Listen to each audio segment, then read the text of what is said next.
Sir SIP investment ఎలా చేయాలో చెప్పారు. ఇప్పుడున్న కండిషన్లో లంసమ్ ఇన్వెస్ట్మెంట్ ఎందులో చేస్తే బాగుంటుంది? అసలు మార్కెట్ లెవెల్ హైలో ఉంది. సో దీని సజెషన్ మీరు ఏమి ఇస్తారు? అవునండి, ఇప్పుడు ఎస్ఐపి ఇన్వెస్ట్మెంట్ అనేది ఈ రోజైనా ఇన్వెస్ట్ చేయడం స్టార్ట్ చేసేయచ్చు, రేపైనా చేయొచ్చు. ఎస్ఐపికి మాత్రం ఎటువంటి ప్రాబ్లం లేదు. ఏ రోజైనా it's a best day to start an SIP. కానీ లంసమ్ వచ్చేసరికల్లా మీరు అడిగినట్టు మార్కెట్స్ ఇప్పుడు ఆల్మోస్ట్ ఈరోజు చూస్తే కనుక 24,000 లెవెల్స్ నిఫ్టీ దాటేసి ఉంది. ఇప్పుడు మార్కెట్స్ ఇంత పెద్ద ర్యాలీ వచ్చింది. కోవిడ్ టైంలో మార్కెట్ 12,500 లెవెల్స్ నుంచి 7,500కి వెళ్ళింది. అక్కడి నుంచి ఇప్పుడు ఆల్మోస్ట్ 24,000 లెవెల్స్కి వచ్చేసింది. అంటే ఆల్మోస్ట్ 3 టైమ్స్ దాటిపోయింది ఆ లో నుంచి క్యాలిక్యులేట్ చేసుకుంటే కనుక. మరి మార్కెట్స్ ఇప్పుడు ఇంత హైలో ఉన్నాయి అని ఖచ్చితంగా ఎవరికైనా ఈ యొక్క సందేహం అనేది వస్తుంది, నాకు తెలుసు అది. అయితే ఇప్పుడు మార్కెట్స్ అనేవి ఇప్పుడు ఆల్రెడీ చాలామంది ఇన్వెస్ట్ చేస్తున్నారు. వాళ్ళు ఏంటంటే ఇప్పుడు మార్కెట్స్ పెరిగిపోయినాయని చెప్పి చాలామంది నాకు రిటర్న్స్ వచ్చి తీసేస్తాను, మళ్ళీ పడిపోతే ఇన్వెస్ట్ చేసేస్తామని అనుకుంటూ ఉంటారు అనమాట. అది చాలా తప్పు. అలా ఎప్పుడు చేయకూడదు. మన ఇన్వెస్ట్మెంట్ ఎప్పుడు 100% ఇన్వెస్ట్మెంట్ అయ్యి ఉండకూడదు. అట్ ద సేమ్ టైం పూర్తిగా ఇన్వెస్ట్మెంట్ తీసేసి కూడా ఉండకూడదు. 100% బయటకు వచ్చేసి కూడా ఉండకూడదు. మనం ఇన్వెస్ట్ అయ్యి ఉండాలి. ఇప్పుడు వాల్యుయేషన్స్ బాగా పెరిగినాయి అంటే కనుక మీకు ప్రాఫిట్స్ వస్తే కనుక ఆ ప్రాఫిట్స్ని కట్ చేయండి. ఇప్పుడు మీరు ఒక 100 రూపీస్ ఇన్వెస్ట్ చేసి ఉన్నారు, అది బాగా ప్రాఫిట్స్ వచ్చినాయి. అప్పుడు మీ ప్రాఫిట్స్తో పాటు ఆ యొక్క ఇన్వెస్ట్మెంట్ వాల్యూని ఒక 20 to 30% కట్ చేయండి. 20 to 30% కట్ చేయడం వల్ల మీరు ఓన్లీ 70% ఇన్వెస్ట్ అయ్యి ఉంటారు. మిగిలిన 30% ఉంటుంది. కాబట్టి ఆ 30%ని మీరు ఏదైనా ఫాల్ వస్తే కన్సిడర్ చేసుకొని అప్పుడు ఇన్వెస్ట్ చేయొచ్చు. ఇప్పుడు ఎగ్జిస్టింగ్ ఇన్వెస్టర్ కోసం చెప్పాను. అయితే ఇప్పుడు మీరు అడిగినట్లు ఫ్రెష్ ఇన్వెస్టర్స్ ఇప్పుడు కొత్తగా ఇన్వెస్ట్ చేస్తే నా దగ్గర ఒక 10 lakhs ఉన్నాయి, ఇప్పుడు నేను ఎలా ఇన్వెస్ట్ చేయాలి అని అడిగితే మాత్రం నేను ఇచ్చే సజెషన్ ఏంటంటే డైరెక్ట్గా మీరు స్టాక్స్లోకో లేకపోతే మ్యూచువల్ ఫండ్స్లోకో ఈక్విటీలో డైరెక్ట్ ఇన్వెస్ట్ చేయకండి. అట్లీస్ట్ మీరు ఏంటంటే ఒక 50%. ఇప్పుడు కరెంట్ సినారియోలో చూసుకుంటే కనుక లార్జ్ క్యాప్స్లో, మిడ్ క్యాప్స్లో, స్మాల్ క్యాప్స్లో మూడిట్లో ర్యాలీ బాగా వచ్చినాయి. కానీ ఇప్పుడు కరెక్షన్ ఏదైనా వచ్చిందంటే ఈ టైంలో మాత్రం లార్జ్ క్యాప్లో కంటే మిడ్ అండ్ స్మాల్ క్యాప్లో బాగా కరెక్షన్ వస్తుంది అనమాట. దానివల్ల మనకి ఇంపాక్ట్ అయ్యే అవకాశం ఉంటుంది. అలా అని చెప్పి నేను ఇన్వెస్ట్ చేయొద్దని అనట్లేదు, ఇన్వెస్ట్ చెయ్యండి. కానీ ఇప్పుడు మీ దగ్గర ఒక 10 lakhs ఉంటే ఓన్లీ ఒక 5 lakhs పోర్షన్, అందులో మెజారిటీ పోర్షన్ ఏంటంటే ఒక 50 to 60%, ఒక 3 lakhs, 2.5 lakhs to 3 lakhs వరకు లార్జ్ క్యాప్స్లో ఇన్వెస్ట్ చేసి ఆ మిగిలిన 1 lakh మిడ్ అండ్ స్మాల్ క్యాప్లో ఇన్వెస్ట్ చేయండి. ఇప్పుడు మార్కెట్స్ ఆల్రెడీ హైలో ఉంది కాబట్టి మార్కెట్స్ ఇప్పుడు పడే అవకాశం ఉంది అని మీకు డౌట్ ఉంటే కనుక మీరు ఓన్లీ 50% ఈక్విటీలో ఇన్వెస్ట్ చేసి మిగిలిన 50% డెట్లో పార్క్ చేసి ఉంచండి. డెట్లో ఇన్ ద సెన్స్ మీరు ఏదైనా ఫిక్స్డ్ డిపాజిట్లో చేసుకున్నా పర్లేదు, లేకపోతే మీరు ఏదైనా బాండ్స్లో ఇన్వెస్ట్ చేసినా పర్లేదు, మ్యూచువల్ ఫండ్స్ డెట్స్లో ఇన్వెస్ట్ చేసినా పర్లేదు.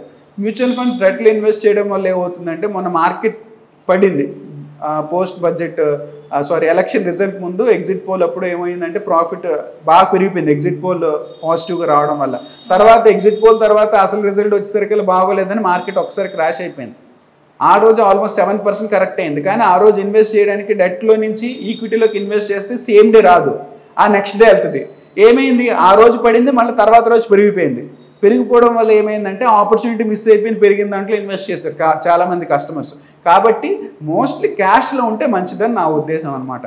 అయితే బ్యాంక్ డిపాజిట్లో ఉంచుకోండి, బ్యాంక్లో సేవింగ్స్ అకౌంట్లోనే పార్క్ చేసుకోండి, లేదా సేవింగ్స్ అకౌంట్లో పార్క్ చేసుకొని ఆ ఫండ్స్ని మీరు ఏం చేస్తారంటే స్వీప్ ఇన్ చేసుకోండి. స్వీప్ ఇన్ చేసుకోవడం వల్ల ఎన్ని డేస్ అవసరం ఉంటుందో మనకు తెలియదు. కాబట్టి స్వీప్ ఇన్ ఇంట్రెస్ట్ కింద బ్యాంక్ రేట్ ఆఫ్ ఇంట్రెస్ట్ 7% 6% ఎంత ఉందో ఎన్ని రోజులు ఉంటామో అన్ని రోజులు క్యాలిక్యులేట్ అయ్యి మన అప్లికబిలిటీ రేట్ వచ్చేస్తుంది. కాబట్టి స్వీప్ ఇన్ ఎఫ్డి చేసుకోండి. ఎప్పుడైతే మార్కెట్ పడిందో మీరు అనుకున్న లెవెల్స్ ఇక్కడున్న మార్కెట్ ఎప్పుడు ఇన్వెస్ట్ చేయాలంటే ఇప్పుడు కరెంట్ మార్కెట్ 24,000 ఉంది, ఇక్కడ 5% పడింది అనుకోండి. ఇక్కడ నుంచి మీ పోర్ట్ఫోలియోలోంచి ఇప్పుడు ఎంతైతే మిగిలిందో అందులో 25% ఇన్వెస్ట్ చేయండి. అంటే 5 lakhsలో నుంచి ఒక 1.5 lakh ఎంత ఇన్వెస్ట్ చేయండి. అలాగే మళ్ళీ ఇంకో 5% పెడితే మిగతా 1.5 lakh. అలా మార్కెట్ ఒక 20% పడిందంటే మొత్తం పూల్ చేయండి. అలాగే 5% ఫాల్కి మీరు మీ మిగిలిన ఫండ్స్లో 25% పూల్ చేయండి. దానివల్ల ఏమైందంటే రేపొద్దున మార్కెట్ ఒకవేళ క్రాష్ అయినా మీకు ఏంటంటే అంత ఇంపాక్ట్ ఉండదు. మీరు మళ్ళీ వాల్యుయేషన్స్లో మీరు తక్కువ వాల్యుయేషన్లో ఇన్వెస్ట్ చేసిన అవుతుంది. రేపొద్దున మార్కెట్ గెయిన్ అయినప్పుడు సేమ్ లెవెల్కి వచ్చినా సరే మీ ప్రిన్సిపల్ ఆల్మోస్ట్ ఈక్వల్ అయిపోతుంది. కొంచెం ప్రాఫిట్ స్టార్ట్ అయినప్పుడు మీకు ఎక్స్ట్రా రిటర్న్ వచ్చే అవకాశం ఉంటుంది అనమాట. అలాగా పార్క్ చేసుకుంటే కనుక కరెంట్ సినారియోలో 5 lakhs మాత్రమే ఇన్వెస్ట్ చేయండి. మీకు రిస్క్ అపిటైట్ ఉంటే కనుక మిడ్ అండ్ స్మాల్ క్యాప్లో కూడా కొంత ఎక్స్పోజర్ తీసుకోండి, మెజారిటీ లార్జ్ క్యాప్లో తీసుకోండి. మిగిలింది 5 lakhs సేవింగ్స్ అకౌంట్లో పెట్టి స్వీపిన్లో పెట్టుకొని ఇంట్రెస్ట్ తీసుకోండి. మార్కెట్ పడిన రోజు మీరు ఎప్పుడైతే ఐడెంటిఫై చేసి సేమ్ డే కావాలంటే కనుక either in mutual funds either in stocks ఎందులో అయినా సరే సేమ్ డే కావాలంటే స్వీపిన్ అంటే వెంటనే బ్రేక్ చేసి సేమ్ డే పర్చేస్ చేయొచ్చు. అలా చేయడం వల్ల కమింగ్ ఇయర్స్లో బాగుంటుంది. And coming to current government కూడా ఇప్పుడు ఈవెన్ కోలేషన్తో ఫామ్ చేసినా సరే ఎన్డీఏ కలిపి ఫామ్ చేసినా సరే they are having their majority to run the government కాబట్టి అది స్ట్రాంగ్గానే ఉంది. అట్ ద సేమ్ టైం మన ఓవరాల్ ఎకనామీగా చూసుకుంటే కనుక ఇండియన్ ఎకనామీ కూడా చాలా స్ట్రాంగ్గా ఉంది. గ్లోబల్ మార్కెట్లోనే గ్లోబల్ ఎకనామీలోనే India is standing on the top place now. So we are developing country and ఫ్యూచర్లో మనం డెవలప్డ్ కంట్రీ వెళ్ళే ఛాన్సెస్ చాలా ఎక్కువ ఉన్నాయి కాబట్టి మనకి గ్రోత్ పొటెన్షియల్ అనేది చాలా ఎక్కువ ఉందన్నమాట. We are now close to $4 trillion economy. 2030 కల్లా we are expecting our economy to grow to $10 trillion economy. కాబట్టి huge growth potential is there for our Indian economy. కాబట్టి stay invested in equities and take this rally for next 7 years or 10 years.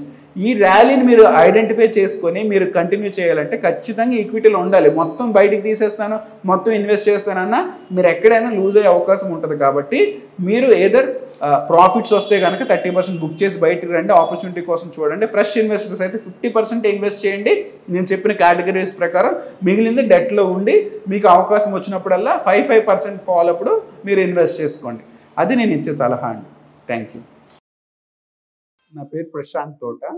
I'm a certified financial planner. I'm having an experience of more than 16 years in this particular sector. 16 years నుంచి ఈ particular సెగ్మెంట్లోనే work చేస్తున్నానండి.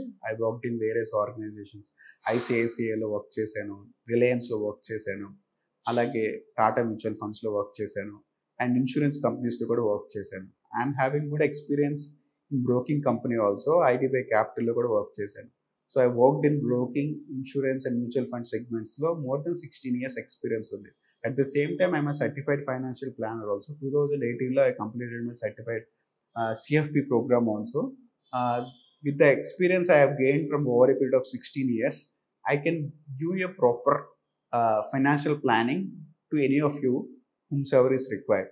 So ఈ financial planning అనేది బేసిక్గా ఒక particular product మీద మన ఇన్వెస్ట్మెంట్ ఎప్పుడు ఉండదు. మనం ఎప్పుడైతే డైవర్సిఫికేషన్ అనేది అన్ని కేటగిరీస్లో చేసుకుంటామో with a proper financial planning అనాలిసిస్తో అప్పుడే మన యొక్క ఫ్యూచర్ గోల్స్ని మనం ఈజీగా చేయగలం. సో నా వర్క్ ఏంటంటే I prepare a proper financial plan according to the customer whomsoever visits me. నా దగ్గరకు వచ్చిన క్లయింట్కి తన యొక్క కరెంట్ సినారియో బట్టి, అతని శాలరీ బట్టి, తన యొక్క బ్యాక్గ్రౌండ్ బట్టి ఏ విధంగా తన యొక్క ప్లానింగ్ని చేసుకొని తన ఫ్యూచర్ గోల్స్ని రీచ్ అవ్వగలరో whatever it might be, any big goal it can be achieved by proper financial planning. దానికి గైడ్ చేస్తారండి.